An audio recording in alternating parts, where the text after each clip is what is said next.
nouvelle édition sur votre web TV. Mesdames et messieurs, bonsoir. Bienvenue à ce rendez-vous informatif. Voici les principaux titres à développer. La commune de Sakété connaîtra ce week-end de festivités identitaires. L'une dénommée le festival Odun Okoto et l'autre la fête du culte Oro. Dans cette édition, vous suivrez les explications de quelques organisateurs. Les professeurs Kouvi Raymond Assogba et Jacques Aguia, au cours de l'émission Le Débat sur Ezae TV, ont posé leur regard sociologique sur ce qu'on peut comprendre de la fête de l'Iyam au Bénin. Nous y reviendrons dans un instant. Pendant les vacances, les apprenants suivent des cours pour mieux affronter la nouvelle année scolaire. Que pensent les apprenants de Cotonou de l'organisation de ces cours? Éléments de réponse dans ce journal. Papa. Oui, ma fille. Tu sais, je t'ai dit qu'après mon bac, je veux devenir journaliste reporter d'images, non? Papa, tu penses m'inscrire où? Ezae. Ezae, papa. Waouh! Maman, maintenant que j'ai eu le bac, je veux faire les finances et trésors. Tu comptes m'inscrire où? Ezae, mon fils. Ezae? Oui, maman! Papa, Oui. tu sais qu'après mon bac, je veux être diplomate, non? Et tu comptes m'inscrire dans quelle université? Mais Ezae, naturellement. Ezae? À Ezae, vous êtes formé, bien formé dans les filières comme administration du travail et de la sécurité sociale, administration générale et territoriale, administration des impôts, gestion des marchés publics, planification et développement local, droit et sciences politiques, sciences économiques et de gestion. Ezae, c'est aussi sa télé numérique Ezae TV et son journal L'Informateur. Ezae, c'est à Bedjromede, 3e rue après le carrefour 16 ampoules allant à Jericho. Numéro de téléphone 98 98 14 00 96 80 55 11 90 93 65 21. Ezae, l'excellence a un nom. Bienvenue à toutes et à tous. Plusieurs organisations et partis politiques soutiennent le président Patrice Talon dans sa gestion du pays. À cet effet, l'invité du débat de l'émission Free Matin de ce jour s'est prononcé sur le sujet. Il s'agit du directeur de publication du quotidien Grand Matin, Euloge Gandaro, qui estime qu'il revient au chef de l'État de savoir à qui s'allier pour mieux développer le Bénin. Suivez plutôt.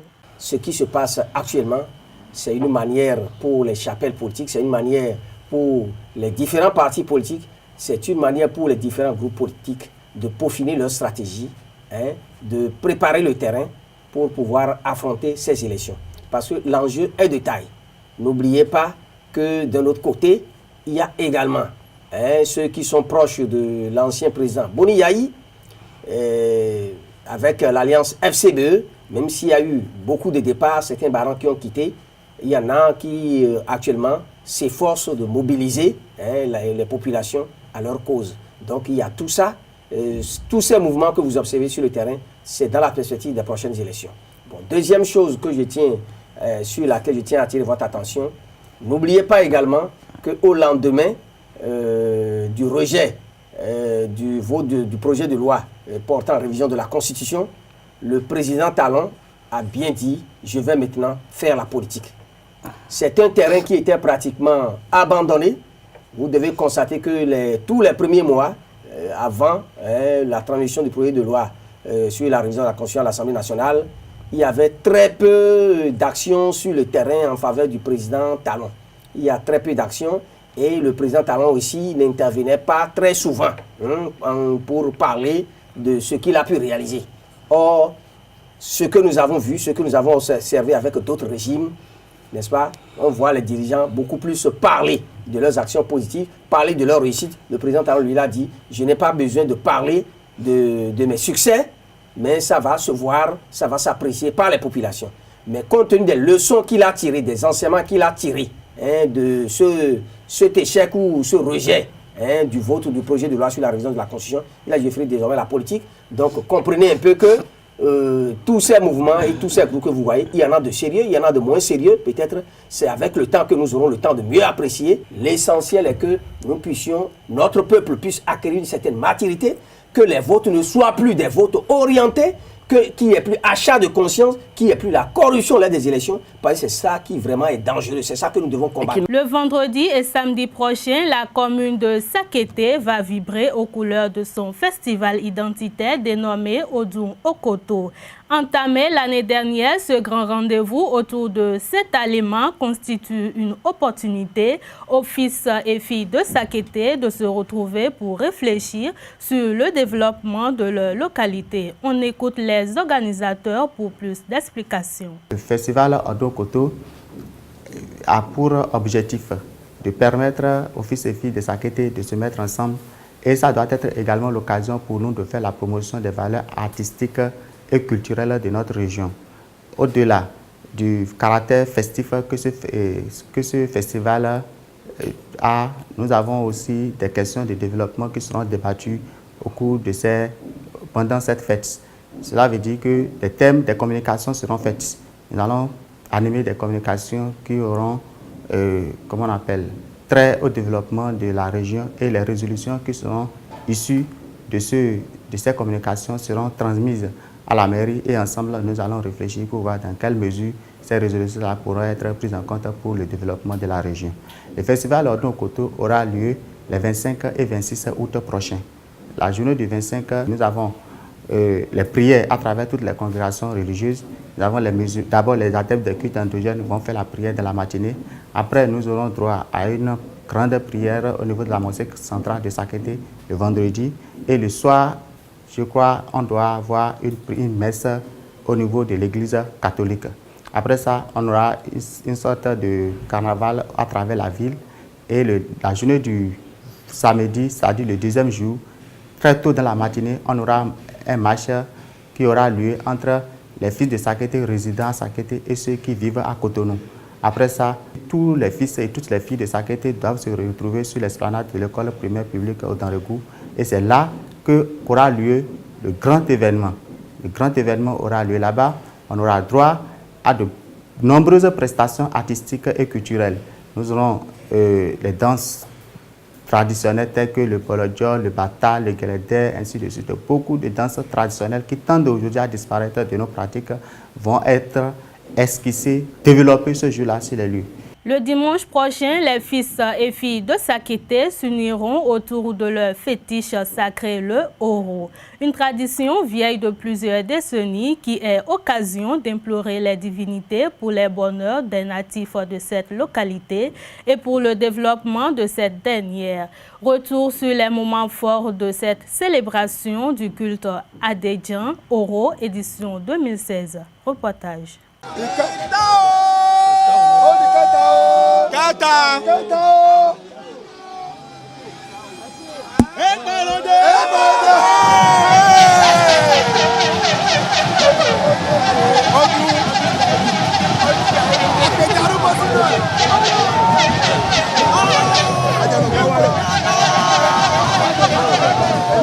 C'est à travers ce sifflement ahurissant, semblable à celui d'un ouragan, que les adeptes du culte Oro dans la commune de Sakété entrent pleinement dans les festivités de leur redoutable fétiche sacré. Avant cet appel du fétiche à l'entrée de la forêt sacrée, dite Igbo Oro, plusieurs consultations d'oracles et libations ont été effectuées.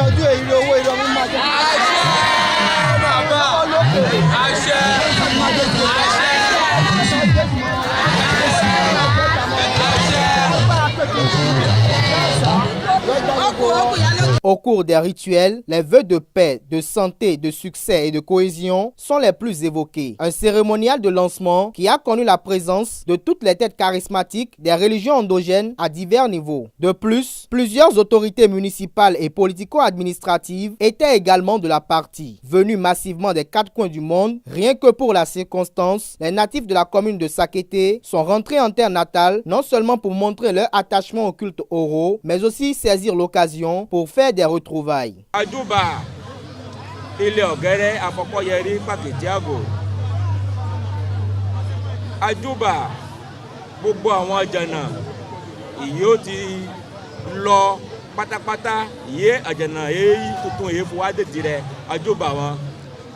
Ajoba yanza asayi masa inaku feru boju ogede kuko ọmọ ẹ̀rọ́pò. Ajoba ọba òtùpá ògbó ìgbópo ìkùlé arígbó tó ń bẹ̀rẹ̀ kákó ọ̀pá méje ọ̀wìrì. Òun lọ́tẹ̀ ló Sakété Ìdó. Les festivités sont lancées et les visages expriment une joie immense. Une forte population mobilisée, toutes religions confondues, relate l'unité des fils de cette commune autour du fétiche Oro.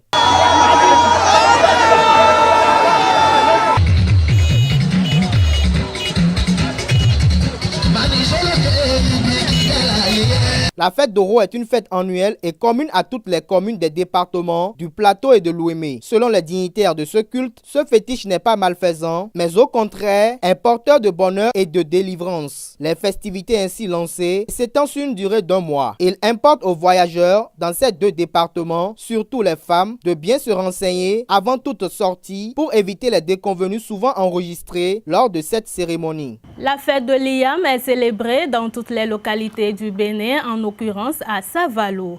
Pour les habitants de cette région, cette manifestation est une façon de se réapproprier nos valeurs et surtout de resserrer les liens. Les professeurs Kovi Raymond Assogba et Jacques Aguia, au cours de l'émission Le Débat sur Ezaï TV, ont posé leur regard sociologique sur ce qu'on peut comprendre de cette fête au Bénin. L'hymne national, celui qui l'a élaboré, il est très... C'est un homme de connaissance. On parlait de l'abbé Gibelda, debout. Donc c'est la loi de la verticalité qui est inscrite là pour nous dire, souvenez-vous d'où vous êtes venus, parce qu'il y a une concurrence entre les peuples. Et jusqu'à aujourd'hui, vous allez voir que en sociologie rurale et en anthropologie, il y a cette concurrence qui se pose aujourd'hui. Donc vous allez voir que tous ceux qui viennent, touristes, comme chercheurs, ils veulent savoir qu'est-ce qui fait que depuis que l'Occident, le capitalisme est arrivé sur notre territoire, qu'est-ce qui fait que nous n'avons pas été, on nous a vaincus. Béhanzin s'est rendu, mais nous sommes toujours vivants. Nous ne mourrons pas. Nos terres demeurent toujours notre propriété. Et cela, c'est ce qu'ils cherchent. C'est notre richesse à se regarder. Qu'est-ce qu'il y a dans le vaudou? D'accord. Et ils n'arrivent pas, parce que c'est ça qui fait que nous sommes toujours vivants. Et le jour où, de par la consommation, et même ils ont voulu introduire, les riz, c'est un certain nombre d'alimentations pour nous amener à la facilité d'acheter. C'est pourquoi ils nous ont, conditionnés à l'argent. C'est à nous donc de prendre conscience. Oui. Nous devons donc prendre conscience. Nous devons prendre conscience pour savoir qu'aucun peuple ne se développe dans l'histoire d'un autre peuple. Jamais. C'est à partir de son histoire et dans nos langues sont enchâssées la dynamique de l'indépendance, la dynamique de l'initiative historique et même à partir de là, les transformations industrielles qui sont abandonnées par l'État. Professeur Assogba, nous n'allons malheureusement pas pouvoir tout dire sur ce plateau ce matin. Jacques Agueraro, à entendre le professeur, on peut de notre culture, de ces cérémonies de l'Iyam, développer notre pays. Oui, on peut arriver à développer notre pays de ces événements un peu religieux, culturels, tout simplement parce que, vous voyez, le fait de vouloir répéter le rite de l'Iyam fait qu'on s'attache à cultiver l'Iyam. Ça, c'est déjà important. Ça encourage à cultiver l'Iyam. Le recul du rituel de l'Iyam, ce sera le recul de la culture de l'Iyam. Donc, il y a déjà que le marché de l'Iyam va avec le marché du rituel de l'Iyam. Ça, c'est important pour l'autosuffisance alimentaire. On peut s'en sortir pour ça. Deuxième chose, le rituel de l'igname induit une certaine communion, une certaine confraternité. Si vous allez à Savalou, vous allez vous rendre compte que les populations de l'Est, de l'Ouest, du Nord et du Sud, tout le monde y participe. Tout le monde participe et communie autour de l'igname avec les Savalois. Et si vous faites une petite analyse de portée économique, vous vous rendez compte qu'il y a une devise qui tourne dans cette période-là, qui certainement en apporte le plus à certains acteurs par rapport à là où ils sont au niveau de la chaîne de valeur. Donc c'est pour dire déjà qu'il y a une rente financière aussi qui peut être construite. Les cours de vacances constituent une période où les apprenants se préparent pour mieux affronter la nouvelle année scolaire. Ces cours s'organisent dans presque tous les collèges publics et privés de Cotonou pendant la période des vacances. Que pensent les apprenants de Cotonou de l'organisation de ces cours? Élément de réponse dans cet extrait. Quand je fais les cours de vacances, ça me permet de me renforcer personnellement et de savoir à quoi attendre et savoir à quoi attendre pendant l'année scolaire qui va bientôt commencer. Pour le sujet cours de vacances, moi je n'ai jamais fait. Vraiment ça ne me tente pas parce que moi je vois que les vacances sont des périodes pour se distraire, pour se relâcher des cours qu'on a eu à faire pendant l'année scolaire. Donc pour moi, les cours de vacances ne sont pas la bienvenue, quoi. Moi, je suis venue pour les cours de vacances, pour travailler, pour me préparer pour la rentrée scolaire et être le premier de ma classe, comprendre comment puis-je faire les choses. J'aime le cours de vacances parce qu'on nous a appris beaucoup de choses pour être un peu fort. C'est à cause de ça j'ai forcé mon père pour me dire que je vais venir au cours de vacances. Je fais le cours de vacances pour m'apprêter pour l'année prochaine, pour que l'année soit facile pour moi. Et je trouve que les cours de vacances sont bien. J'arrive à bien apprendre, c'est trop facile pour moi. On nous donne un peu de repos tous les soirs pour nous aider à nous reposer pendant les vacances. Maintenant pour les cours de vacances aussi. C'est pour ça que moi j'aime les cours de vacances. Ça m'aide à me préparer pour l'année, pour que l'année soit facile pour moi. Action, humour, tout ceci est au rendez-vous dans ce nouveau film. La cour de bazar, la cour de bazar.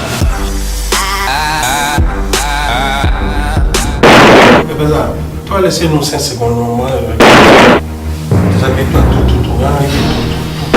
Ce sont pour aller faire. Mais toi, tu mélanges tout sur la même cour. Ceci n'est rien d'autre que le retour sur la scène de Oncle Bazar avec son ciné-club OB Productions. Et cette fois-ci en version DVD. Je vous dis bien en version DVD. Procurez-vous de ce nouveau DVD de Oncle Bazar dans toutes les discothèques, les pharmacies, les supermarchés, même à la poste du Bénin au prix habituel de 1000 francs CFA. Et vous aurez de quoi vous distraire. Les gars, c'est mon super de tout le monde.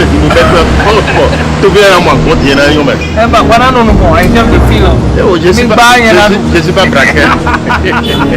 Ainsi s'achève cette édition sur EZEU TV. Merci de l'avoir suivi et bonsoir.